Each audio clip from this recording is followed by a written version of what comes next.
شہادت ہمارے ہاں بیان ہوتی ہے اس انداز میں کہ لگتا ہے کہ کسی مظلوم بندے کو کسی نے پکڑا ہوا تھا تو وہ سارے اسے مار رہے تھے اور وہ منتیں کر رہا تھا کہ مجھے نہ مارو. اتنی ہائے ہائے کی جاتی ہے کہ محسوس ہوتا ہے کہ امام علی مقام بڑے پریشان تھے کہ کسی طریقے سے، اور ان کا خاندان بڑا تکلیف میں تھا کہ جلدی کہیں کربلا سے نکل جائیں. حالانکہ اس دھرتی پہ، اس کائنات پہ صبر، شجاعت، استقامت اور حوصلہ جس سے کائنات سیکھے گی وہ صرف امام حسین ہی ہے. یہ انداز بتایا جاتا ہے کہ شاید واقعہ کربلا رونے دھونے کا نام ہے، حالانکہ بات یہ نہیں ہے. واقعہ کربلا حوصلے کا نام ہے، دلیری کا نام ہے. سنیں بات اصل میں کیا تھی، بڑے ٹھنڈے دماغ سے میری بات کو سمجھیے گا. حضرت مولا علی شیر خدا کے بعد مسلمانوں کے متفقہ امیر بنے تھے حضرت امیر معاویہ. انہیں امیر کس نے بنایا تھا؟ امام حسن نے. حضرت علی کے بڑے صاحبزادے حضرت امام حسن نے ان سے صلح کی، انہیں خلافت دی. اور صحیح بخاری میں نبی پاک نے فرمایا تھا میرا بیٹا حسن سردار ہے، جب مسلمانوں کی جماعتوں میں لہو بہہ جائے گا تو حسن ان کی صلح کرا دے گا. وہ صلح امام حسن نے کرائی، جناب امیر معاویہ امیر بن گئے. حضرت امیر معاویہ رضی اللہ تعالیٰ عنہ بڑا پیار کرتے تھے نبی پاک سے، بڑا احترام کرتے تھے حضور کے خاندان کا. ان کی جو اجتہادی خطائیں ہیں وہ اپنی جگہ پہ موجود ہیں. چونکہ امام حسن نے ان سے صلح کر لی، لہذا ہم بھی ان کے بارے میں کوئی جملہ کہنے کے مجاز، ہماری مجبوری امام حسن ہے. اس لیے کہ جسے امام حسن صحیح کہے پھر امام حسن کے ماننے والے کو اسے غلط نہیں کہنا چاہیے. حضرت امیر معاویہ رضی اللہ تعالیٰ عنہ کا جب وصال ہوا تو حضرت امام حسن پہلے ہی ان سے وصال کر گئے، آپ کو زہر دے دیا گیا، آپ شہید ہو گئے. امام حسین موجود تھے تو یزید کے بارے میں لوگوں نے کہا جناب امیر معاویہ سے کہ یہ ٹھیک ہے، مناسب ہے اور بہادر ہے، دلیر ہے. وہ جو ہوتے ہیں نا خوش آمدی ٹولہ، ہمارے ملک میں جو اچھی خوشامد کرے اسے اچھی وزارت ملتی ہے، اچھی وزارت اسے دیتے ہیں. جو ذرا صحیح بدتمیز بھی ہو اور صحیح وکالت کرنے والا اسے وزارت صحیح دیتے ہیں. تو حضرت امیر معاویہ کے گرد بھی کچھ ایسے لوگ تھے، انہوں نے آپ سے کہا کہ یزید کو نامزد کر دیں. تو آپ نے یزید کو بلایا، حوالہ مجھ سے دیکھ لیجئے گا. بلا کے فرمایا کہ 3 بندوں کے سامنے اپنی خلافت پیش کرنا، اگر وہ تجھے مان جائیں تو امیر بن جانا، نہ مانے تو چپ کر کے گھر بیٹھ جانا. وہ 3 بندے کون ہیں؟ جناب عبداللہ ابن عباس، حضرت عبداللہ بن زبیر اور امام حسین رضی اللہ تعالیٰ عنہ. یہ وصیت فرمائی جناب امیر معاویہ. ہوا یہ کہ یزید جب امیر بنا نا، 2-3 چیزیں ہوتی ہیں جب کسی بندے کو قابو کرنا ہوتا ہے، 2-3 4-5 چیزیں ایسی ہوتی ہیں جس سے بندہ قابو آتا ہے. تو اس نے بھی فوری طور پہ، یزید نے دیکھا میرے لیے مسئلہ کیا بن سکتا ہے. ولید بن عتبہ اس وقت مدینے کا گورنر تھا. یزید نے اس کو خط لکھا کہ امیر عرب کا رواج آج بھی ہے کہ جب تک نئے خلیفہ کی بیعت نہیں ہو جاتی پرانے کے انتقال کی خبر ہی نہیں دیتے، اس کو رکھے رکھتے ہیں. یہ ان کا طریقہ ہے. وہ کہتے ہیں کہ ولی عہد اچھی طرح قبضہ کر لے پھر بتائیں گے. حضرت امیر معاویہ کا وصال ہو گیا، بتایا نہیں. یزید نے اب کیا کیا، چونکہ بڑا چلاک آدمی تھا، بڑا شاطر تھا، بڑا تیز تھا، بڑا عجیب اس کا مزاج تھا. یہ چلاک لوگ زندگی میں ہمیشہ دھوکہ کھاتے ہیں، چلاکیاں انسان کو گراتی ہیں اور اتنا منہ چھیل جاتا ہے کہ منہ پہچانا ہی نہیں جاتا. بندہ اپنے آپ کو رب رسول کے حوالے کر دے تو اللہ بڑی بہترین جزائیں عطا کرتا ہے. یہ لوگ تیزی دکھاتے ہیں بعض. تو یزید بھی تیزی دکھانے والا تھا. اس نے ولید کو خط لکھا کہنے لگا کہ فوری طور پہ عبداللہ ابن عباس کو بلاؤ اور اسے کہو میری بیعت کریں. یہ جو بیعت ہوتی تھی نا، یہ بھی سن لے کیا ہوتی تھی. یہ بیعت حلف ہوتا تھا، حلف کہ میں اللہ رسول کے نام پہ حلف دیتا ہوں کہ میں یزید کی اطاعت کروں گا، میں اس کے خلاف کوئی بغاوت نہیں کروں گا. یہ بیعت لوگ سمجھتے ہیں کہ بس ہاتھ پکڑنے کا نام بیعت تھا. اس بیعت کا متبادل جمہوری ملکوں کے اندر ووٹ آیا ہے، اس کا متبادل لفظ. تو کہا بیعت کرے. حضرت عبداللہ ابن عباس کو بھی بلاؤ، عبداللہ بن زبیر کو بھی بلاؤ، امام حسین کو بھی بلاؤ. امام حسین آدھی رات کے وقت بیٹھے تھے مسجد نبوی میں، چونکہ 5 نمازوں کی آپ امامت کرتے تھے. ہن اللہ خیر کرے جڑا نماز پڑھائے ہو مولوی تے جڑا ٹل پائے ہو پیر، جڑا مہینہ نہ نہائے چھوٹا پیر تے جڑا 6 مہینے نہ نہائے ہو بڑا پیر. کہتے بابا پہنچے ہیں، کڑے چھڑے جو پہن لیے. بھائی امام حسین تو نمازیں پڑھاتے تھے، مولا علی تو نمازیں پڑھاتے تھے، مسجد کے خطیب تھے. اب اس کو تو مولوی کہہ دیا جاتا ہے بیچارے کو. تو ملنگ کون ہوتا ہے جی؟ کہتے جڑا کپڑے کٹ پائے. کیا تماشا ہے، قوم جدھر دل کرتا ہے نکل جاتی ہے۔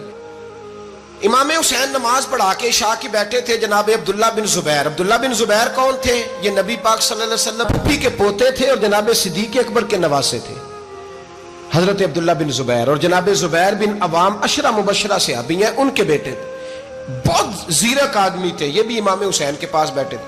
عبداللہ ابن عباس بھی تھے جو حضور کے چچا کے بیٹے ہیں، اس امت کے پہلے مفسر ہیں قرآن پاک، یہ لوگ بیٹھے تھے۔ تو ولید نے ایک بندہ بھیجا، اس نے آ کے کہا جناب آپ کو گورنر صاحب نے بلایا ہے۔ تو عبداللہ بن زبیر کہنے لگے حسین اس وقت بلانے کی بات سمجھ میں نہیں آئی۔ تو امام حسین بڑے بصیرت والے تھے، اللہ نے بصیرت دی تھی، کہنے لگے عبداللہ آپ کو سمجھ نہیں آئی، مجھے سمجھ آ گئی ہے، امیر معاویہ وصال کر گئے اور یہ ہمیں جو بلایا گیا ہے نا، یہ یزید کی بیعت کے لیے بلایا گیا ہے۔ تو کہا پھر آپ آدھی رات کو نہ جائیں، آپ کے لیے خطرہ ہوگا۔ تو امام حسین فرمانے لگے خطرہ حسین کو نہیں ہوتا، حسین کو خطرہ نہیں۔ کہا پھر بھی آپ مہربانی کریں ذرا احتیاط سے جائیں۔ تو جناب عبداللہ ابن زبیر نے عبداللہ مشاورت قائم کرتے ہیں۔ امام حسین فرمانے لگے اگر تم مشاورت قائم کرو گے تو ولید اور عبد الملک بن مروان وہ تو جنگ کرنے کو تیار ہے، اور نبی پاک نے فرمایا ایک مینڈا ہوگا جس کی وجہ سے مدینے کی گلیوں میں لہو بہے گا۔ فرمانے لگے میں وہ بکرا وہ مینڈا نہیں بننا چاہتا۔ کہا پھر آپ کیا کریں گے؟ تو امام حسین رو پڑے، فرمانے لگے میں مدینہ چھوڑ جاؤں گا لیکن مدینے کی حرمت پامال نہیں ہونے دوں گا۔ امام علی مقام آدھی رات کے وقت نکلے۔ سیدہ فاطمہ کا دروازہ ایک اس دن تھا جس دن حضرت مولا علی کوفے چلے گئے اور دوبارہ آج تالا لگا جب امام حسین نکلے۔ آپ جنت البقیع کے پیچھے کھڑے ہو کے حضور کا روضہ دیکھنے لگے۔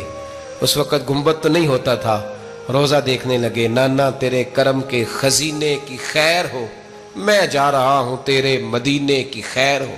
سارا خاندان لے گئے، مکے تشریف لے گئے۔ حج کے ایام قریب آنے والے تھے۔ امام حسین نے وہاں لوگوں سے باتیں کی۔ جب امام حسین وہاں سے پہنچے تو کوفے سے خط آنے لگے۔ کوفہ حضرت علی کا دارالخلافہ تھا، وہاں آپ کے محبین پیار کرنے والے ڈھیروں تھے۔ انہیں خط لکھے کہ حضور آپ چپ کر کے بیٹھے ہوئے ہیں اور ہمارے اوپر یزید مسلط ہو گیا ہے، آپ اگر میدان میں نہیں نکلیں گے، آپ نہیں آئیں گے تو ہم اللہ کی بارگاہ میں شکوہ کریں گے کہ کوئی ہماری کمان کرنے کو تیار ہی نہیں ہوا۔ اور وہ خط 1 2 3 نہیں آئے، وہ خط اتنے تھے کہ 3 بوریوں میں بھرے تھے امام حسین، 3 بوریوں میں۔ اب مجبوری ہو جاتی ہے، حق کے لیے کئی دفعہ بات کرنا مجبوری ہوتی ہے، اگر نہیں کرے گا تو پھر اس کو بھی قبر میں جواب دینا پڑے گا۔ امام علی مقام رضی اللہ تعالیٰ عنہ نے مکے میں اب لوگوں کو جمع کیا مشورے کے لیے۔ ہر بندے نے کہا حضور وہ بلا تو رہے ہیں پر اپنے وعدوں کے پکے بڑے کم لوگ ہوتے ہیں، بڑے کم لوگ، جسے زندگی ہو پیاری وہ یہیں سے لوٹ جائے۔ میرے قافلے میں شامل کوئی کم ظرف نہیں ہے، بڑے کم لوگ ہوتے ہیں جو ارادوں کے وعدوں کے ہمیشہ ساتھ چلنے کے پکے ہوتے ہیں، ورنہ بڑے لوگوں کو گرمی لگنے لگتی ہے، بڑے لوگوں کی مشکلات آتی ہیں، بڑے لوگ ایسے ہوتے ہیں جن کی مجبوریاں بن جاتی۔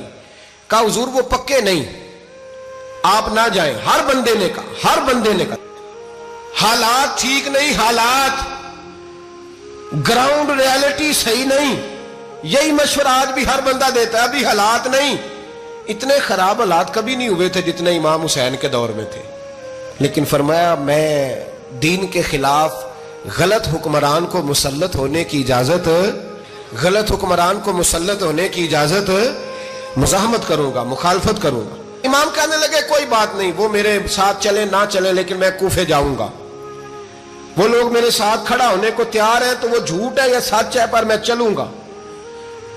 جب امام علی مقام نے اصرار فرمایا تو جو آپ کے قریبی صحابہ کرام کی اولادیں تھی ساری، یہ بھی اب بیماری ہے، کچھ لوگ کہتے ہیں جی صحابہ نہیں ساتھ چلے، تو میں کہتا ہوں اہل بیت نبوت کے تو کل افراد 21 تھے، تو 72 میں باقی اولادیں کس کی تھی؟ وہ ساری صحابہ کی اولادیں تھیں، وہ سارے۔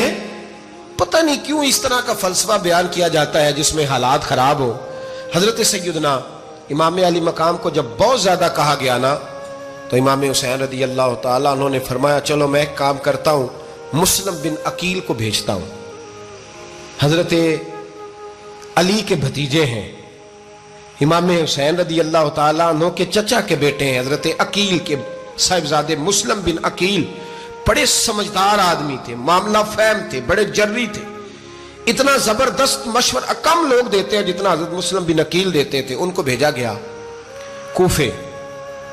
اب اس میں بڑی تفصیل ہے, وہ اپنے 2 بچے بھی لے گئے. جب وہ کوفے پہنچے نا تو کوفے پر جناب نعمان بن بشیر کی حکومت تھی. آپ گورنر تھے اور اہل بیت سے بڑی عقیدت رکھنے والے, نرم رویہ. عبید اللہ ابن زیاد کوفے کا گورنر نہیں تھا, یہ کسی اور علاقے کا تھا. جب آپ وہاں پہنچے تو نعمان بن بشیر نے دیکھا کہ حضرت مسلم بن عقیل آئے ہیں, تو لوگ دوڑے ان کی بیعت کرنے, بھاگے. اتنے لوگ جمع ہوئے کہ